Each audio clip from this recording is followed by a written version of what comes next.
Hi everyone, welcome to TSAT classes. Social ఎక్స్క్లూజన్లో భాగంగా ఈరోజు ఫ్లోరోసిస్ టాపిక్ గురించి మనం డిస్కస్ చేద్దాం. తెలంగాణలో కొన్ని జిల్లాల పేర్లు చెప్తే మనకి గుర్తుకొచ్చేటువంటి వ్యాధి పేరు ఫ్లోరోసిస్. అలాగే ఫ్లోరోసిస్ పేరు విన్నప్పటికీ మనకి కొన్ని జిల్లాల పేర్లు గుర్తుకొస్తాయండి. చూడు చూడు నల్గొండ, గుండె నిండా ఫ్లోరైడ్ బండ. అంటే మనకి ఫ్లోరోసిస్ పేరు చెప్పిన వెంటనే గుర్తుకు వచ్చేటువంటి జిల్లా నల్గొండ జిల్లా. ఈ నల్గొండ జిల్లాలో దీని యొక్క ప్రభావం చాలా ఎక్కువగా ఉంది. సో అసలు ఫ్లోరోసిస్ వ్యాధి అనేటువంటిది ఎందుకు వస్తుంది, దీని యొక్క ప్రభావం మానవ శరీరం మీద ఏ ఏ అవయవాల మీద పడుతుంది, అలాగే ఏ ఏ ప్రాంతాల్లో దీని యొక్క ప్రభావం చాలా ఎక్కువగా ఉంది, ఈ యొక్క ఫ్లోరోసిస్ వ్యాధి కట్టడి కోసం ప్రభుత్వం తీసుకుంటున్నటువంటి చర్యలు ఏ విధంగా ఉన్నాయి, వీటన్నిటి గురించి ఈరోజు డీటెయిల్గా మనం డిస్కస్ చేద్దాం. మొదట ఈ ఫ్లోరిన్ మూలకం, దీనికి ప్రధానమైనటువంటి కారణం, ఫ్లోరోసిస్ వ్యాధికి ప్రధాన కారకం ఏంటి అంటే ఫ్లోరిన్ మూలకం. ఈ ఫ్లోరిన్ మూలకం అసలు దీని యొక్క పూర్వోత్తరాలు ఏంటి అనేటువంటి చూస్తే, ఈ మూలకాన్ని సిడబ్ల్యూ షీలే అనేటువంటి శాస్త్రవేత్త గుర్తించడం జరిగింది. ఈ మూలకం అనేటువంటిది ఒకటి ఉంది అని మనకి గుర్తించడం జరిగిందండి. సిడబ్ల్యూ షీలే 1771 అండి. 1771లో మనకి సిడబ్ల్యూ షీలే దీన్ని గుర్తించడం జరిగింది. 1886లో దీన్ని మనకి హెన్రీ మొయిసన్ అనేటువంటి శాస్త్రవేత్త ఇతర మూలకాల నుంచి దాన్ని వేరుపరచడం జరిగింది. హెన్రీ మొయిసన్ అనేటువంటి శాస్త్రవేత్త 1886వ సంవత్సరంలో ఇతర మూలకాల నుంచి దీన్ని వేరుపరచడం అనేటువంటిది కనిపిస్తుందండి. అలాగే మనకి ఈ పదం ఫ్లోరోసిస్ అనేటువంటి పదాన్ని అసలు ఎవరు, who coin this word fluorosis అనేటువంటి చూస్తే మనకి క్రిస్టియానీ అండ్ గ్రౌటియర్ అనేటువంటి ఇద్దరు శాస్త్రవేత్తలు, క్రిస్టియానీ అండ్ గౌటియర్ అనేటువంటి ఇద్దరు శాస్త్రవేత్తలు ఫ్లోరోసిస్ అనేటువంటి పదాన్ని 1925లో గుర్తించారు. సో ఇయర్స్ కనుక మనం చూస్తే 1771లో దీన్ని ఇన్వెంట్ చేయడం జరిగింది బై సిడబ్ల్యూ షీలే. అలాగే హెన్రీ మొయిసన్ 1886లో దీన్ని ఇతర మూలకాల నుంచి సెపరేట్ చేయడం జరిగింది. 1925లో క్రిస్టియానీ అండ్ గౌటియర్ అనేటువంటి ఇద్దరు శాస్త్రవేత్తలు ఈ ఫ్లోరోసిస్ అనేటువంటి పదాన్ని సృష్టించడం జరిగిందండి. అలాగే మనకి 1937వ సంవత్సరంలో ఒక విషయాన్ని క్రిస్టియానీ అండ్ గౌటియర్ పరిశోధనలు చేసి స్పష్టం చేశారు. ఒకవేళ గనక మనం తీసుకునేటువంటి నీటిలో ఫ్లోరిన్ యొక్క మోతాదు మించినట్లయితే అది ఫ్లోరోసిస్ వ్యాధికి దారి తీస్తుంది అని స్పష్టం చేశారు 1937వ సంవత్సరంలో. అలాగే మనకి 1945లో నల్గొండలో డాక్టర్ దావేర్ నిజాం రాజ్ సంస్థానానికి చెందినటువంటి డాక్టర్ దావేర్ అనేటువంటి డాక్టరు, మెడికల్ ఆఫీసరు, ఈయన నల్గొండ జిల్లాలో ఫ్లోరోసిస్ కేసును గుర్తించడం అనేటువంటిది కనిపిస్తుంది. అలాగే ఈయన 1955లో ఏం చేస్తాడు అంటే నల్గొండలో ఉన్నటువంటి ఫ్లోరోసిస్ కేసులను వివరించి అది ఇతర జిల్లాల కన్నా, ఇతర ప్రాంతాల కన్నా ఏ విధంగా ఈ నల్గొండ జిల్లాలో ఉన్నటువంటి ఫ్లోరోసిస్ వ్యాధి భిన్నంగా ఉంటుంది అనేటువంటి విషయాన్ని వివరిస్తాడు. సో ఈ విధంగా ఈ ఫ్లోరోసిస్ అనేటువంటి పదము, ఫ్లోరిన్ అనేటువంటి పదము ప్రపంచానికి తెలియడం అనేటువంటిది జరిగింది. మరికి ఎవరికైనా సరే ఫ్లోరోసిస్ సోకింది అంటే ఎలాంటి దశల్లో ఎలాగ ఇది సోకుతుందంటే, మనం తీసుకునేటువంటి నీటిలో సాధారణంగా జనరల్ డెఫినిషన్ ప్రకారం చూసుకున్నట్లయితే మనం తీసుకున్నటువంటి నీటిలో 0.5 mgpl కన్నా మిల్లీగ్రామ్స్ పర్ లీటర్, మనం తీసుకునేటువంటి లీటర్ నీటిలో 0.5 మిల్లీగ్రామ్స్ పర్ లీటర్ కనుక మనకి మోతాదు పెంచినట్లయితే, 0.5 mgpl మోతాదు మించినట్లయితే అది దేనికి దారితీస్తుంది, ఫ్లోరోసిస్ వ్యాధికి దారితీస్తుంది. మరి ఈ వ్యాధికి దారితీసినప్పుడు ఎలాంటి దశలు మనకు కనిపిస్తాయి, ఇందులో మనకి మొదటి దశలో కనుక చూసుకున్నట్లయితే మొదటి దశలో డెంటల్ ఫ్లోరోసిస్ కనిపిస్తుంది. డెంటల్ ఫ్లోరోసిస్ అంటే ఎలా కనిపిస్తుంది అంటే మానవ శరీరంలో అతి గట్టి పదార్థం ఏది అంటే పంటి మీద ఉన్నటువంటి మన పంటు దంతాలు ఏదైతే ఉన్నాయో, పళ్ళు ఏదైతే ఉన్నాయో దాని మీద ఉండేటువంటి పై పొర ఎనామిల్ అంటారు దాన్ని. ఆ ఎనామిల్ మానవ శరీరంలో కల్లా అతి గట్టి పదార్థం. ఈ డెంటల్ ఫ్లోరోసిస్ సోకినప్పుడు ఏమవుతుందంటే ఈ ఫ్లోరిన్ కారకం వలన ఈ పంటి మీద పిట్స్, గంతలు ఏర్పడతాయి. పళ్ళు ఆ ఎనామిల్ పొర అనేటువంటి దెబ్బతిని పసుపు రంగులోకి మారుతుంది. ఇది dental fluorosis first stage. Second stage దగ్గరికి వచ్చేసరికి మనకి అంటే ఇంకొంచెం మోతాదు మించింది. సెకండ్ స్టేజ్ ఆఫ్ ఫ్లోరోసిస్ కనుక చూసుకున్నట్లయితే ఎముకల ఫ్లోరోసిస్, స్కెలెటల్ ఫ్లోరోసిస్ అంటారు. స్కెలెటల్ ఫ్లోరోసిస్లో ఏం జరుగుతుంది అంటే ఈ ఎముకలు ఏదైతే ఉన్నాయో ఆ ఎముక మధ్య మీద, బోన్ మ్యారో మీద ప్రభావం చూపిస్తుంది. ఈ ఫ్లోరిన్ మూలకం అనేటువంటిది అక్కడ చేరుకుని ఎముకను గుల్లపరుస్తుంది, పోరోసిటీని పెంచుతుంది. పోరోసిటీ మీరు ఫిజిక్స్, కెమిస్ట్రీ చదివినప్పుడు మీరు తెలుసుకుంటారు. ఈ పోరోసిటీ అంటే ఏంటి అంటే సూక్ష్మాతి సూక్ష్మమైనటువంటి రంధ్రాలను తయారు చేయడం. ఇప్పుడు బల్ల ఉన్నది, బల్లకు పోరోసిటీ ఉండదండి. పేపర్ ఉంది, పోరోసిటీ ఉంటుంది. క్లాత్ ఉంది, పోరోసిటీ ఉంటుంది. అంటే ద్రవాలను తమ గుండా పోనిచ్చేటువంటి గుణం ఉన్నది అంటే పోరోసిటీ అంటాం. అంటే సూక్ష్మాతి సూక్ష్మమైనటువంటి రంధ్రాలు అంటే గుల్లబడడం. మనకు అర్థమయ్యేటువంటి లాంగ్వేజ్లో చెప్పాలి అంటే ఎముకలు గుల్లబడతాయి, ఎముకలు వంగిపోతాయి. ఎముకల ఫ్లోరోసిస్ అంటారు. బోన్ మ్యారో మీద ఎఫెక్ట్ చూపిస్తుందండి. మూడవది జన్యువాల్గం, థర్డ్ స్టేజ్. ఈ స్టేజ్లో ఏం జరుగుతుంది అంటే జన్యువాల్గంలో ఏం జరుగుతుందంటే ఈ యొక్క మోకాళ్ళు రెండు దగ్గరికి వస్తాయి. నీస్ రెండు, నాక్ నీస్ అంటారుగా, ఈ రెండు దగ్గరికి వస్తాయి. మడమలు దూరంగా వెళ్తాయి.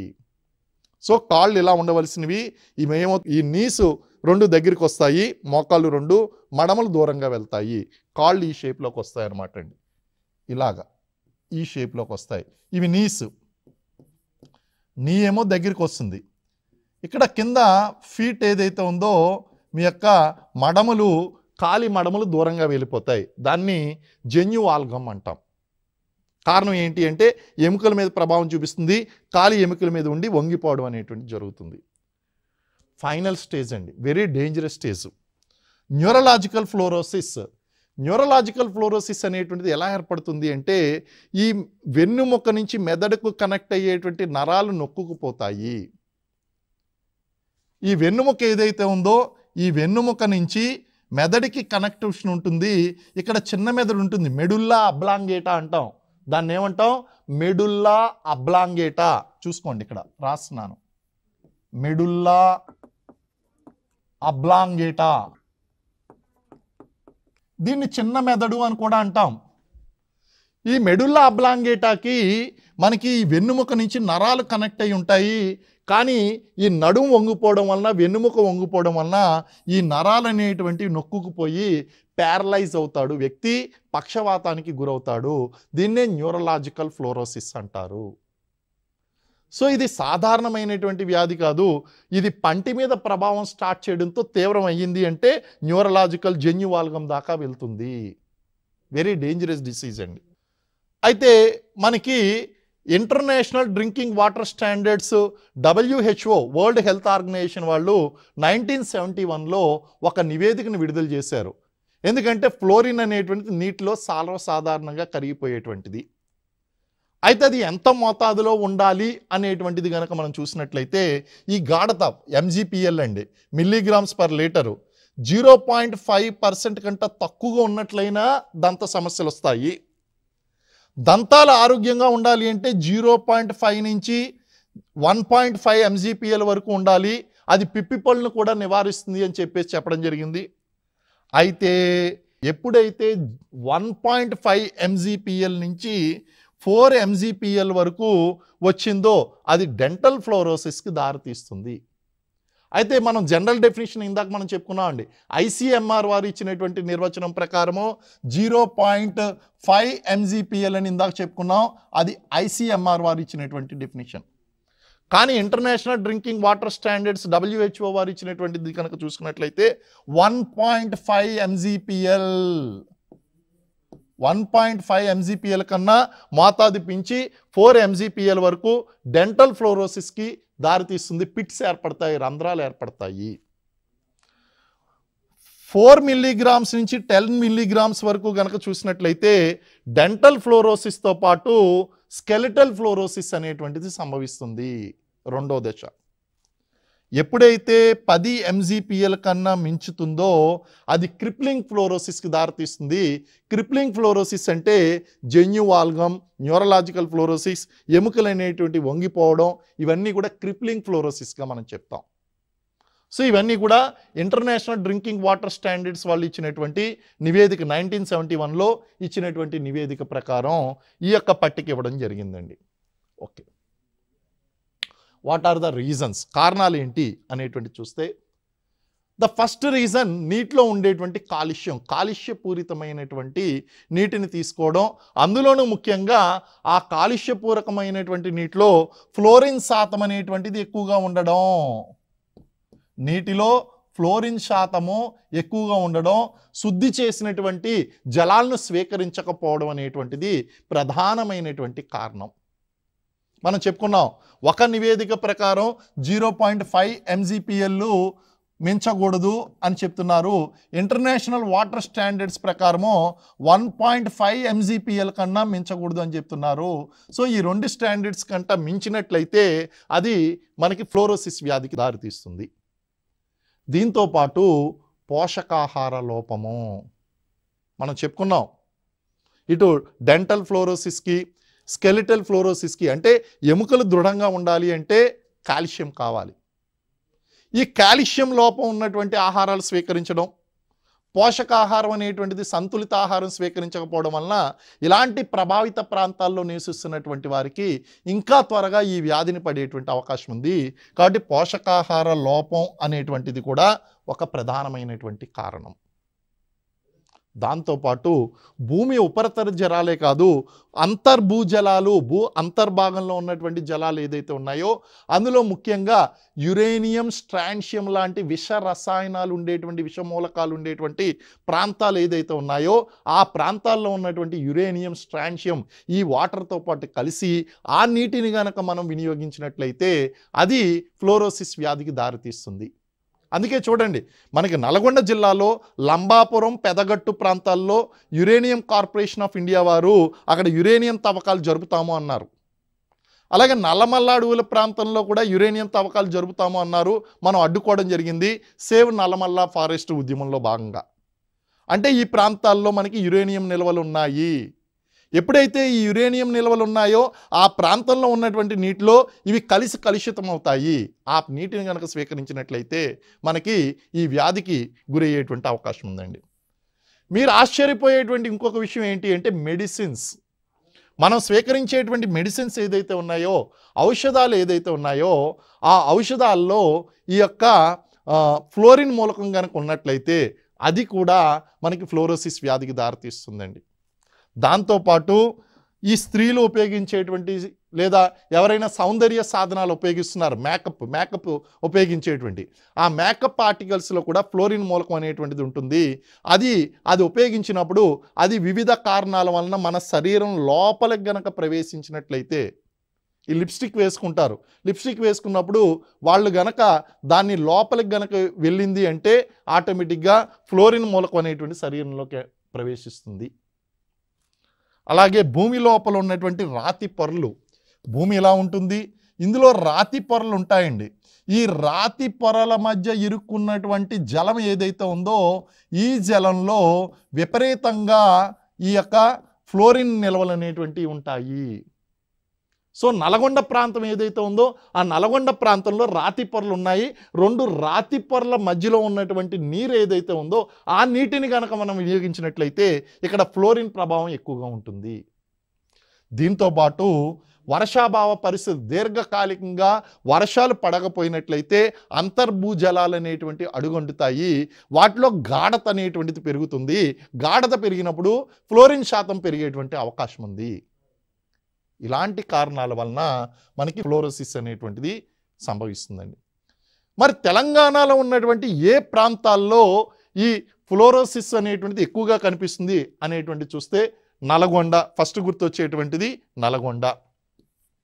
నల్గొండలో ఉన్నటువంటి బీబీ నగర్, అంటే ఇది పాత నల్గొండ జిల్లాలో ఉన్నటువంటి డేటా, మనకి బీబీ నగర్, ఆలేరు, చింతపల్లి, చందూరు, చౌటుప్పల్, గుర్రంపోడు, దేవరకొండ, తుర్కాపల్లి, మర్రిగూడ, మునుగోడు ఇవన్నీ కూడా చాలా విపరీతమైనటువంటి ఈ మండలాలన్నీ కూడా ఈ మండలాల్లో విపరీతంగా ఈ ఫ్లోరోసిస్ ప్రభావితం కనిపిస్తుందండి. ప్రభుత్వం గుర్తించినటువంటి మండలాలు, ఫ్లోరోసిస్ ప్రభావిత ప్రాంతాలను ప్రభుత్వం గుర్తించడం జరిగిందండి.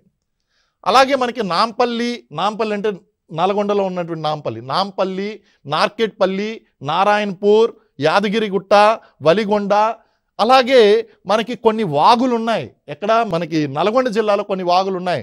ఆలేరు వాగు, పెదవాగు, చందూరు వాగు, చినకపర్తి వాగు, కోడబక్షపల్లి వాగు, ఈ వాగులన్నీ కూడా ఇక్కడ వర్షాకాలంలో అవి ప్రవహిస్తూ ఉంటాయి. వేసవ కాలంలో నీరు అనేటువంటిది అందులో నిలవ ఉండిపోవడం వలన ఫ్లోరిన్ అనేటువంటిది ఎక్కువగా ఉంటుంది. ఆ నీటిని శుద్ధి చేయకుండా స్వీకరించినట్లయితే వీళ్ళు ఫ్లోరోసిస్ వ్యాధిని పడుతున్నారు. అలాగే ఆదిలాబాద్ జిల్లా, మహబూబ్ నగర్ జిల్లా, ఈ ప్రాంతాల్లో కూడా మనకి రాతి పొరలు అనేటువంటి ఎక్కువగా ఉన్నాయి. వర్షాభావ పరిస్థితులు ఉన్నాయి. ఈ ప్రాంతాల్లో కూడా మనకి ఫ్లోరోసిస్ ప్రభావము కనిపిస్తుంది. అయితే మీరందరూ ఆశ్చర్యపోయేటువంటి విషయం ఏంటి అంటే 2016లో వాటర్ సేఫ్టీ కమిషన్ వారు ఇచ్చినటువంటి నివేదిక, 2016 అంటే మన దగ్గర ఇప్పుడు లేటెస్ట్ నివేదిక అదే ఉంది. దాని తర్వాత మళ్ళీ నివేదిక లేదు కాబట్టి దీన్ని చెప్పుకోవడం జరుగుతుంది. 2016లో వాటర్ సేఫ్టీ కమిషన్ వారు ఇచ్చినటువంటి నివేదిక ప్రకారం తెలంగాణలో ఈ యొక్క ఫ్లోరోసిస్ ప్రభావం అధికంగా ఉన్నటువంటి ప్రాంతము నల్గొండ కాదు, ఆదిలాబాద్. మరి నల్గొండ పేరు ఎందుకు చెప్తారు సార్ అంటే ఫ్లోరోసిస్ బాధితులు ఎక్కువగా ఉన్నటువంటి ప్రాంతము నల్గొండ. ఫ్లోరోసిస్, ఆ నీటిలో ఫ్లోరోసిస్ అధిక శాతం ఉన్నటువంటి జిల్లా ఏది అంటే ఆదిలాబాద్. ఇది వాటర్ సేఫ్టీ కమిషన్ వారు ఇచ్చినటువంటి రిపోర్ట్ అండి ఇది. కానీ నల్గొండ జిల్లాలో ఉన్నటువంటి ఇందాక నేను చెప్పినటువంటి ఈ మండలాలు ఏదైతే ఉన్నాయో ఈ మండలాల్లో విపరీతంగా మనకి బాధితులు ఉండడం వలన ఈ ప్రాంతాలను ముందుగా చెప్పుకోవాల్సి ఉంటుంది.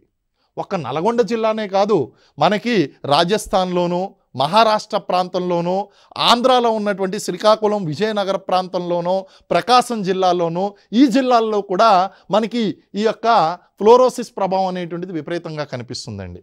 అన్నిటికంటే ఆశ్చర్యపోయేటువంటి విషయం ఏంటి అంటే ప్రపంచంలోనే అత్యధికంగా వరల్డ్ వైడ్ ప్రపంచంలోనే ఫ్లోరోసిస్ ప్రభావం అత్యధికంగా ఉన్నటువంటి గ్రామం ఏది అంటే మనకి బట్లపల్లి. అక్కడ నల్గొండ జిల్లాలో మర్రిగూడ మండలంలో బట్లపల్లి అనేటువంటి ఒక గ్రామం ఉంది. ఈ బట్లపల్లి గ్రామంలో విపరీతమైనటువంటి ఫ్లోరోసిస్ ప్రభావం ఉంది. World's highest fluorosis affected place అంటారు దాన్ని. అది తెలంగాణలోనే ఉంది. నల్గొండ జిల్లాలో మనకి మర్రిగూడ మండలంలో బట్లపల్లి గ్రామంలో ఉంది. మరి ఏంటి, we know the problem, but how to overcome this problem? ఈ సమస్యకు పరిష్కార మార్గం ఏంటి అనేటువంటి మనం చూస్తే ఫస్ట్ ఆఫ్ ఆల్ మీరు గుర్తుపెట్టుకోవాల్సినటువంటి విషయం ఏంటంటే ఒక్కసారి ఈ వ్యాధి గనక సోకినట్లయితే దాన్ని మీ శరీరం నుంచి దూరం చేయలేము. ఫస్ట్ మీరు గుర్తుపెట్టుకోవాల్సినటువంటి విషయం, ఈ వ్యాధిని మనం నిర్మూలించలేము, దాని యొక్క తీవ్రత మాత్రమే తగ్గించగలము. కాబట్టి ఏం చేయాలి, వ్యాధి ప్రవేశించకుండా జాగ్రత్త చేసుకోవాలి. సో ప్రోయాక్టివ్గా మనం యాక్ట్ చేయాలి. సో పోస్ట్గా మీరు చేసేటువంటిది ఏం లేదు, ప్రియంప్టివ్గానే మీరు అన్ని యాక్షన్స్ తీసుకోవాలి. ఒక్కసారి కనుక ఆ వ్యాధి వచ్చింది అంటే వ్యాధికి ఎక్కడా కూడా పరిష్కార మార్గం అనేటువంటిది లేదు, దాని యొక్క తీవ్రత మాత్రమే తగ్గించగలుగుతాం. మరి ఏం చేయాలి, 3 దశల్లో చేయాలండి. మొదటగా చేయవలసినటువంటి పని ఏంటి అంటే మన రాష్ట్రంలో ఉన్నటువంటి ఫ్లోరోసిస్ ప్రభావిత ప్రాంతాలను గుర్తించాలి. నెంబర్ 1 యాక్షన్ ఫ్లోరోసిస్ అధికంగా ఉన్నటువంటి ప్రాంతాలను గుర్తించడం. నెంబర్ 2 కనుక చూసుకుంటే దాని యొక్క తీవ్రత ఏ విధంగా ఉంది, మొదటి దశలో ఉందా, రెండో దశలో ఉందా, మూడో దశలో ఉందా, నాలుగో దశలో ఉందా, అక్కడ ఉన్నటువంటి నీటిలో ఎంత శాతం ఫ్లోరిన్ అనేటువంటిది ఉంది, అది శుద్ధి చేయకుండా ఆరోగ్యానికి మంచిదేనా లేదా శుద్ధి చేసి మాత్రమే తీసుకోవాలా, ఇలాంటి తీవ్రతను అంచనా వేయవలసి ఉంటుంది. అది రెండోది. మూడోది ఏంటి అంటే ఈ వ్యాధి పట్ల ప్రజలకు అవగాహన కల్పించాలి. Awareness is most important. చెప్పాలి, ఈ ప్రాంతంలో ఫ్లోరోసిస్ వ్యాధికి గురవడానికి అవకాశం ఎక్కువగా ఉంది కాబట్టి కాచి వడపోచినటువంటి నీటిని మాత్రమే తాగండి, లేదా శుద్ధి చేసినటువంటి నీటిని మాత్రమే తాగండి, లేదా నీటికి పటిక లేదా ఆలమును కలపండి, కాల్షియం ఆక్సైడ్ని కలపండి, బ్లీచింగ్ని కలపండి అని చెప్పి వాళ్ళకి ఆ అవేర్నెస్ అనేటువంటిది క్రియేట్ చేయాలి.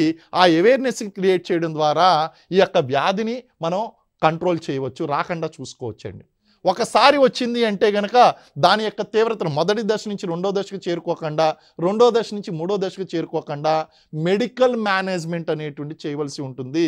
ఔషధాల ద్వారా వీళ్ళు తీసుకునేటువంటి ఔషధాల్లో ఫ్లోరిన్ మూలకం అనేటువంటిది ఉండకుండా చూసుకోవాలి. అలాగే ఈ ఎముకల గట్టిదనానికి సంతులిత పోషకాహారం అనేటువంటి స్వీకరించాలి. విటమిన్ ఇ, విటమిన్ సి, ఈ విటమిన్స్ అన్నింటినీ కూడా బాగా కాల్షియము ఇలాంటివి ఉన్నటువంటివి అన్నీ కూడా ఆహార పదార్థాలు స్వీకరించాలి. ఇలాంటి జాగ్రత్తలు చర్యలు చేయడం ద్వారా వ్యాధిని కొంతవరకు పరిష్కరించవచ్చు. అలాగే శుద్ధి చేసినటువంటి నీటిని ఇక్కడ నల్గొండ టెక్నిక్ అంటారు. నల్గొండ టెక్నిక్ అనేటువంటిది చాలా ఫేమస్, ఎగ్జామ్లో కూడా అడగచ్చు. నల్గొండ టెక్నిక్ అంటారు ఈ శుద్ధి చేసేటువంటి విధానాన్ని. కారణం ఏంటి అంటే దీనికి నీరు ఏదైతే ఉందో ఆ నీటికి పట్టిక వినే ఉంటారు. పట్టిక అంటే ఇది తెల్ల రంగులో ఉంటుందండి, తెల్ల రంగులో ఉంటుంది, అది వైట్ ఇన్ కలర్. దీన్నే ఆలం అని కూడా పిలుస్తారు. పటిక లేదా ఆలంను కలపాలి. ప్లస్ కాల్షియం ఆక్సైడ్ని కలపాలి, CaOని కలపాలి, పటిక ఆలంను కలపాలి. ఈ రెండు కలిపిన తర్వాత అందులో ఉన్నటువంటి ఆ యొక్క మలినాలన్నీ కూడా కిందకు వెళ్ళిపోతాయి. ఆ పైన ఉన్నటువంటి వాటర్ని కాచి వడపోచి తాగవచ్చు. ఇది గృహస్థాయిలో చేయగలిగినటువంటి టెక్నిక్. కమ్యూనిటీ లెవెల్లో బ్లీచింగ్ పౌడర్ని కలపాలి. ఆ యొక్క రిజర్వాయర్స్ ఉంటాయి, కమ్యూనిటీ రిజర్వాయర్స్, ఆ శుద్ధి చేసేటువంటి కార్యక్రమాలు.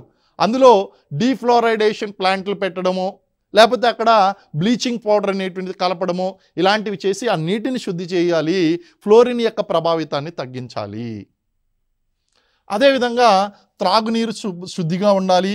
ఆహారం కూడా ఈ యొక్క vitamin C, calcium, vitamin E ఉన్నటువంటి ఆహార పదార్థాలు స్వీకరించాలి.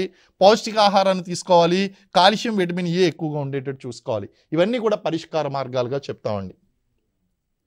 మరి ప్రభుత్వం ఏం చేస్తుంది? ప్రభుత్వం మనకి 1986 సంవత్సరంలో మనకి ఏం చేసింది అంటే రాజీవ్ గాంధీ గ్రామీణ మంచినీటి సరఫరా మిషన్ అనేటువంటిది ప్రారంభించింది.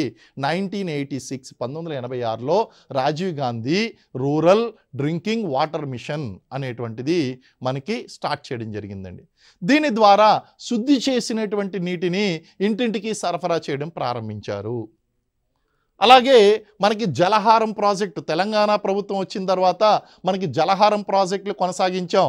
జలహారం అంటే ఈ నీరు లేనటువంటి ప్రాంతాలకు నీరున్నటువంటి ప్రాంతాల నుంచి కనెక్ట్ చేస్తూ కెనాల ద్వారా ఆ నీరు ప్రవహించేలా చేసి స్టాకింగ్ వాటర్ అనేటువంటి లేకుండా అన్ని ప్రాంతాలకు వాటర్ సరఫరా చేస్తున్నాం.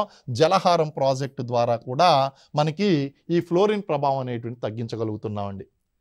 అన్నిటికంటే ముఖ్యంగా Indian institute of chemical technology IICT చెప్పగలరా ఎక్కడుందో? నాచారం, హైదరాబాద్లో ఉన్నటువంటి నాచారంలో ఉన్నటువంటిది Indian institute of chemical technology. వీళ్ళు ఏం చేశారు అంటే కమ్యూనిటీ బేస్డ్ మెంబ్రైన్ సిస్టమ్ని డెవలప్ చేశారు. సమూహ ఆధారిత స్థరిత వ్యవస్థను వాళ్ళు తీసుకొచ్చారండి. దాని ద్వారా ఈ నీటిని శుద్ధి చేయడం అనేటువంటి జరిగింది. నల్గొండ టెక్నిక్ అనేటువంటిది కూడా వాళ్ళు ఇంట్రడ్యూస్ చేశారండి. అలాగే national environmental and engineering research institute వాళ్ళు నాగ్పూర్లో ఉంది. వాళ్ళు చేసినటువంటి పని ఏంటి అంటే ఈ నీటికి కాల్షియం ఆక్సైడ్, బ్లీచింగ్ పౌడర్ని కలపడం వలన మనం నీటిని శుద్ధి చేయొచ్చు అనేటువంటి విషయాన్ని తెలియజేశారు. అలాగే regional fluoride research and mitigation centre జైపూర్లో ఉంది. అలాగే నల్గొండలో కూడా ఒకటి ఏర్పాటు చేయడానికి ప్రయత్నాలు జరుగుతున్నాయండి. సో దీని ద్వారా దాని యొక్క ప్రభావితం మీద పరిశోధనలు అనేటివి కొనసాగిస్తున్నారు. ముఖ్యంగా మనకి తెలంగాణ రాష్ట్రంలో శ్రీశైలం లెఫ్ట్ బ్యాంక్ కెనాల్లో భాగంగా నక్కలగంటి రిజర్వాయర్ని నిర్మించారు, పెండ్లిపాకల రిజర్వాయర్ని నిర్మించారు. ఈ రిజర్వాయర్ని నిర్మించడం వలన ప్రజలు అంతర్భూ జలాల మీద ఆధారపడకుండా ఉపరితల జలాలు అలాగే శుద్ధి చేసినటువంటి ఈ రిజర్వాయర్ల ద్వారా నీటిని అందుబాటులో తీసుకురావడం జరిగింది. అలాగే దిండి ఎత్తిపోతల రిజర్వాయర్లో భాగంగా శివన్నగూడెం, కృష్ణారావుపల్లి, గొట్టిముక్కల, సింగరాజుపల్లి ప్రాంతాలకు మనం ఈ యొక్క నీటిని అనేటువంటి సరఫరా చేయగలిగాం. కాళేశ్వరం రిజర్వాయర్లో భాగంగా బసవపూర్, గంధమల్ల ప్రాజెక్టులు నిర్మించడం జరిగింది. ఈ విధంగా మనం ప్రభుత్వము వివిధ రకాలైనటువంటి చర్యలు చేపట్టడం ద్వారా శుద్ధి చేసినటువంటి నీటిని, అలాగే మంచి నీటిని అందుబాటులో తీసుకురావడం ద్వారా మనం చేయగలిగామండి. అలాగే ఎన్జిఓస్, దీనికి సంబంధించినటువంటి వ్యక్తులు కనుక చూస్తే మనకి నల్గొండకు చెందినటువంటి దూషర్ల సత్యనారాయణ ఈ ప్రపంచానికి నల్గొండలో ఉన్నటువంటి ఫ్లోరోసిస్ వ్యాధి గురించి తెలియచేయడం జరిగింది. అలాగే ఇంటర్నేషనల్ మ్యాగజైన్స్లో కూడా దీని గురించి ప్రచురించడం జరిగిందండి. అలాగే తెలంగాణకు చెందినటువంటి అబుల్ హసన్ సిద్దికి, శ్రీకాంతయ్య వీళ్ళిద్దరూ కలిసి మనకి అనేక పరిశోధనలు చేశారు. శ్రీకాంతయ్య ఈయన నేషనల్ ఇన్స్టిట్యూట్ ఆఫ్ న్యూట్రిషన్కి చెందినటువంటి పరిశోధకుడు. ఆయన అబుల్ హసన్ సిద్దికి డాక్టర్. ఈయన వీళ్ళిద్దరూ కలిసి దీని మీద వ్యాధి మీద రీసెర్చ్ చేయడం అనేటువంటిది జరిగిందండి. అలాగే డాక్టర్ దావేర్, నిజాం రాజు టైంలో ఉన్నటువంటి ఆయన కూడా డాక్టర్ దావేర్ కూడా మంచి కృషి చేశారు. ఈ విధంగా మనకి ఈ వ్యాధిని దూరం చేయడం కోసం అనేక మంది వ్యక్తులు తమ యొక్క కంట్రిబ్యూషన్ అనేటువంటిది ఇవ్వడం జరిగింది. ఇక్కడ మనం గుర్తుపెట్టుకోవాల్సినటువంటిది ఒక్కటే, ఈ వ్యాధికి పరిష్కారం అనేటువంటిది లేదు. ఒక్కసారి వ్యాధి వచ్చింది అంటే దాని తీవ్రతను మాత్రమే తగ్గించగలం, దాన్ని పూర్తిగా దూరం చేయలేం. కాబట్టి వ్యాధి రాకుండా అన్ని రకాల చర్యలు చేపట్టవలసి ఉంటుంది. సో ఇది ఈరోజు మనకి ఫ్లోరోసిస్ వ్యాధి మీద ఉన్నటువంటి బ్రీఫ్ ఇన్ఫర్మేషన్. మళ్ళీ నెక్స్ట్ ఎపిసోడ్లో మరింత కొత్త టాపిక్స్తో, మరిన్ని టాపిక్స్తో మనం కలుసుకుందాం. Thank you very much.